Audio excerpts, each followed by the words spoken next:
सुप्रभात। जो हमारे कक्षा 12 और 10 के परीक्षार्थी हैं, ध्यान दें। आज आपको हम इनका जीवन परिचय और साहित्यिक परिचय पढ़ाएंगे। साथियों, आप इनका फोटो बताइए और इनका नाम बताइए।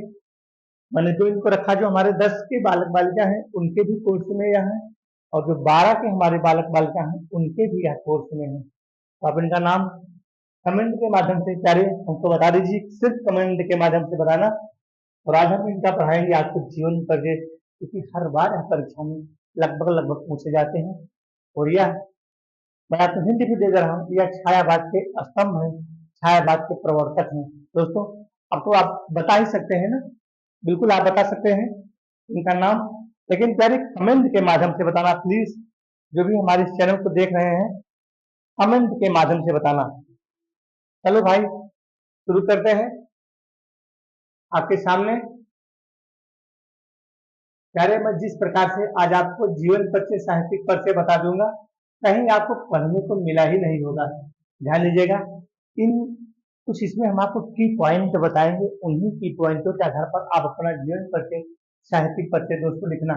ठीक है, पूरा इसमें जितना है पूरा आपको नहीं लिखना है। ठीक है, मैं कुछ की पॉइंट इसमें से बता रहा हूँ, उन्हीं को आपको प्यारे लिख के और पूरे अपने 5 अंक प्राप्त कर लेना है। और चलते हैं। जन्म मृत्यु जान ही रहे हो, 1889 में इनका जन्म हुआ था सोनी साहब का परिवार में। जयशंकर प्रसाद जी हैं, यहाँ पर देखो मेरे प्यारे, जयशंकर प्रसाद। ध्यान देना, मैं जो आपको बताना चाह रहा हूँ, जयशंकर प्रसाद हिंदी साहित्य के महान कवि, सामने देखना, नाटककार, उपन्यासकार, निबंधकार थे। छायावादी युग के स्तंभों में से एक थे। प्यारे, की पॉइंट है, अगर इन चीजों को आप लिख दोगे ना, तो दुनिया का झाला माला मत लिखना, सिर्फ आपको लिखना है 80 शब्द लिखना है। कितना? 80 शब्द। 80 शब्द का मतलब होता है 1.5 पेज। 1.5 पेज से ज्यादा साहित्यिक परिचय या फिर जीवन परिचय मत लिखना। क्या देखो, प्रसाद का जन्म 1889 कहीं कहीं कुछ किताब में मिल जाता है, 90 भी मिल जाता है, जो इनका सही है वो 1889 ही है। इस प्रकार से आपको लिखना है। इसका आप शॉर्ट स्क्रीन दे सकते हैं। जयशंकर प्रसाद ने हिंदी काव्य में छायावादी की नींव रखी और खड़ी बोली को प्रतिष्ठित किया। ध्यान दीजिएगा, उनकी प्रमुख कृतियां यहाँ देखो प्यारे, जो मैंने की पॉइंट आपके लिए बनाया है, उनकी प्रमुख कृतियां क्या क्या है? चित्राधार हो गया, कालीन कुसुम हो गया, लहर हो गया, झरना हो गया, आंसू हो गया, प्रेम पथिक हो गया, कामायनी हो गया। ऐसा बिल्कुल क्या है? कामायनी क्या है? महाकाव्य है कामायनी। 15 सर्ग है। पहला सर्ग क्या है? आनंद की प्राप्ति। अंतिम सर्ग क्या है? चिंता है। तो यहाँ पर कामायनी आदि की इनका जो महाकाव्य है कामायनी है। कामायनी में 15 सर्ग है। ध्रुव स्वामी का सबसे प्रसिद्ध नाटक है। मेरे प्यारे, इस प्रकार से आपको लिखना है। ठीक है, अब यहाँ देखिए, उनकी प्रमुख काव्य कृतियां चित्राधार, कालीन कुसुम, झरना, आंसू, लहर। हाँ, यार ऐसे की पॉइंट लगाना, या तो इस हिंदी को ऐसे ऐसे की पॉइंट बना के लिखना, तब आपको पूरे के पूरे 5 अंक मिलेंगे। ये साहित्यिक परिचय है, ये निबंध नहीं है, ये कहानी नहीं है, नाटक नहीं। ऐसे सारे की पॉइंट बना के लिखना, और सटीक लिखना, कम लिखना। ठीक है, अब पेज भरने का जमाना गया, याद है तो नहीं कर, जैसे कहानियां प्रसाद के उपन्यास, निबंध हिंदी साहित्य में विशेष स्थान रखते हैं। ठीक है, और इनका जन्म मृत्यु जान ही रहे हो, 1889 में इनका जन्म हुआ था। 1937 कुल मिलाकर के 48 वर्ष तक हिंदी साहित्य की सेवा की। अब आते हैं मेरे दोस्त, यहाँ जीवन परिचय और साहित्यकार का सफर, साहित्य का सफर इनका पूरे आपको नहीं लिखना है, कुछ की पॉइंट में मैं अंडरलाइन करूंगा, उसी को लिखना है बस, पूरा मत लिखना। ये आपके सामने फेस, अगर इस प्रकार से फोटो अगर आप किया पे बना दोगे दोस्तों, 4 साल लग जाएगा। ठीक है, जान जाएगा परीक्षा की बच्चे के अंदर कमाल है, यहाँ तो आप जान ही रहे हो। ठीक है, निबंधकार छायावादी के प्रमुख स्तंभों में से एक, अर्थात प्रसाद जी छायावाद के स्तंभ, छायावाद के प्रवर्तक, छायावाद के प्रेरणा स्रोत, छायावाद के स्तंभों में से एक माने जाते हैं। ठीक है, आते हैं यहाँ, इनका हो गया जीवन परिचय की काव्य कृतियां। देखिए, इतनी चीजों पे आज आपको हम बताएंगे, इनकी प्रमुख रचनाएं बताएंगे। ठीक है दोस्तों, यहाँ देखना, इतनी चीजों पे आज आपको इनका हम बताएंगे। प्रसाद का जीवन परिचय, प्रसाद का जीवन परिचय, इनकी प्रमुख रचनाएं, काव्य कृतियां, और प्रसाद की भाषा शैली, और प्रसाद का समाज में योगदान और प्रसाद के पुरस्कार, इतने चीजों पे आज हम आपसे बात करेंगे। ठीक है, प्रसाद की इतनी चीजों पर जो हम 8 पॉइंट हैं, इन 8 पॉइंटों पे आपसे हम आज बात करेंगे। ठीक है, आ जाते हैं इनका जो एक माने जाते हैं जीवन पर से देखना 1889 काशी, कुछ किताबों में 1889 मिलता है, इसको आप मिला लीजिएगा क्योंकि इसमें बहुत डिस्टर्ब नहीं होना चाहिए। बनारस से जाना जाता है, ये तो आप जान ही रहे हो। इन्होंने कोशिश की, इन्होंने हिंदी संस्कृत फारसी, ठीक है, इस प्रकार की इन्होंने भाषा का अपने घर पर ही रह करके अध्ययन किया। बस ऐसे ही लिखना है, मैं जैसे आपको दिखा रहा हूँ, और ज्यादा नहीं लिखना है। जैसे प्रसाद का जीवन पर से क्या देखो तारे, ये देखो यहाँ 1889 दे दिया, वहाँ गलत प्रिंट किया था। देखो जन्म, अगर इस प्रकार से आप कॉलम बना सकते हैं तो और अच्छी बात है। दोस्तों देखने की कोशिश करो, बस सिर्फ आप देखो, दिमाग नहीं लगाना है। देखो इस प्रकार से मैंने आपके लिए कॉलम बना दिया है, और यहाँ अलग अलग लिख दिया है, जन्म हो गया, मृत्यु हो गया, इनका उपनाम हो गया प्रसाद, ठीक है, और ये छायावादी कवि हो गए। इनका पेशा है क्या है, अरे ये नाटककार थे, उपन्यासकार थे, निबंधकार थे, कहानीकार थे, ऐसे लिख देना दोस्तों। अगर इन पॉइंटों को आप लिख दोगे ना, तो पूरा एग्जामिनर के माइंड में छाप पड़ जाएगा कि बच्चों को के अंदर तक इसकी जानकारी है। देखो यहाँ पर भाषा शैली हो गई, खड़ी बोली हिंदी थी, बिल्कुल सही है। सिर्फ खड़ी बोली हिंदी, ब्रज भाषा अवधिगत प्रयोग इन्होंने नहीं किया। इनकी प्रमुख रचनाएं देखो, सामान्य हो गया, और इनके कुछ नाटक हो गए। ठीक है, ये चार स्तंभों में से एक माना जाता है। चार स्तंभ भैया कौन कौन है, पंथ है, प्रसाद है, निराला है, महादेव है, ये हमारे चार स्तंभ है। ये हमारे क्या है, ये हमारे चार स्तंभ है, जो यहाँ पे लिखा देखो, चार स्तंभ लिखा है, ये चार स्तंभों में वही है। ठीक है, इस प्रकार से आपको साहित्यिक तथ्य देखो, यहाँ आपके लिए फोटो भी सजा दिया है, ये इनकी बुकें हैं दोस्त, सब इनकी बुकें हैं। अब देखो यहाँ इनकी प्रमुख रचनाएं देख लो भाई, इनकी प्रमुख रचनाएं आ जाते हैं। इनकी कहानियां, इन्होंने कहानी लिखा, ठीक है, कहानी लिखा, काव्य रचनाएं लिखा, नाटक लिखा, उपन्यास लिखा। चलो ये कहानियां देख लो, पूरी कहानी नहीं लिखना है, 2-3 कहानी आपको याद हो जाए बस बहुत है दोस्तों, बिल्कुल परेशान मत होना। इनमें से अगर तुमको 2 कहानी 3 कहानी भी याद है तो काम हो जाएगा। ये तो ममता का अच्छा 10 में है ही, छोटा जादूगर, गुंडा हो गया, ममता हो गया, पुरस्कार हो गया, आकाशदीप हो गया, आंधी हो गया, प्रतिद्वंद हो गया। ये सब प्यारे क्या है, कहानी संग्रह है। ये आकाशदीप, आंधी, प्रतिद्वंद, ये कहानी संग्रह है। ग्राम इनकी पहली कहानी है, 1940 में प्रकाशित हुई थी।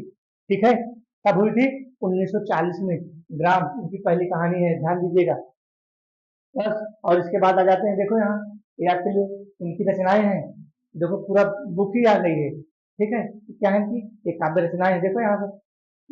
इस प्रकार से ये देखो काव्य रचनाएं, कामायनी, आंसू, लहर, झरना, प्रेम पथिक, हाँ, कानन कुसुम, प्रेम पथिक, कानन कुसुम, झरना, लहर, आंसू।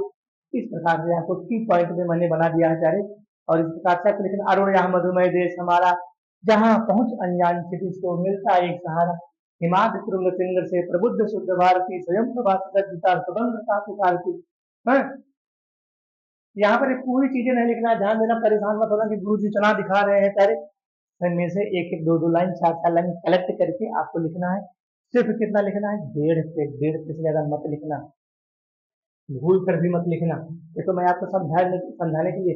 अब देखो कामायनी की क्या है, सबसे बड़ी कृति है, महाकाव्य मानव जीवन में। कामायनी में क्या है, श्रद्धा मन का सुंदर और सजीव वर्णन किया।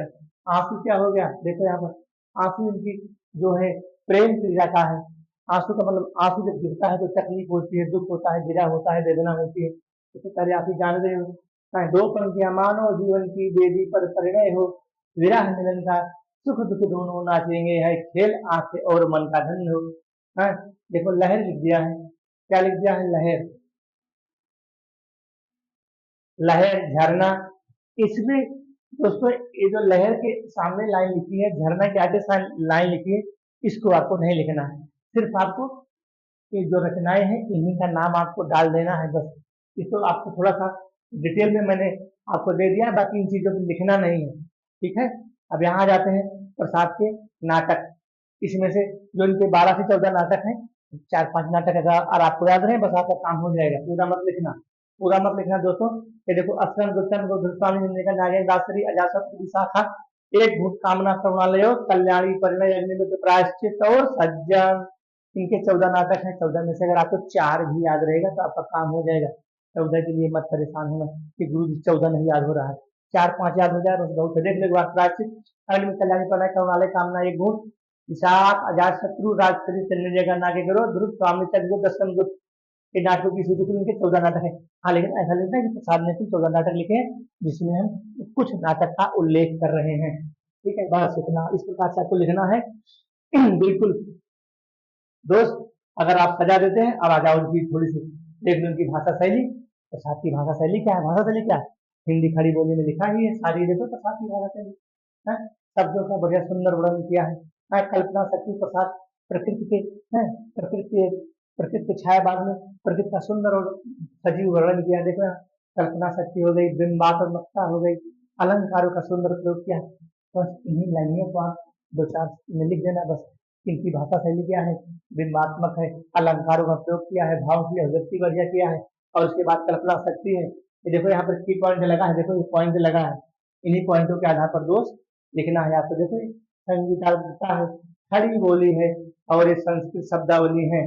इस प्रकार से आपको और यहाँ पर आ जाओ प्रसाद जी का साहित्य में योगदान क्या है? नहीं योगदान क्या दोस्तों देखो यहाँ पर योगदान क्या है? छायावाद की स्थापना की। कितना आपको मैंने की पॉइंट आपको दिया है। ठीक है ढूंढ के दिया है इसको बहुत मुश्किल से मिलता है दोस्त।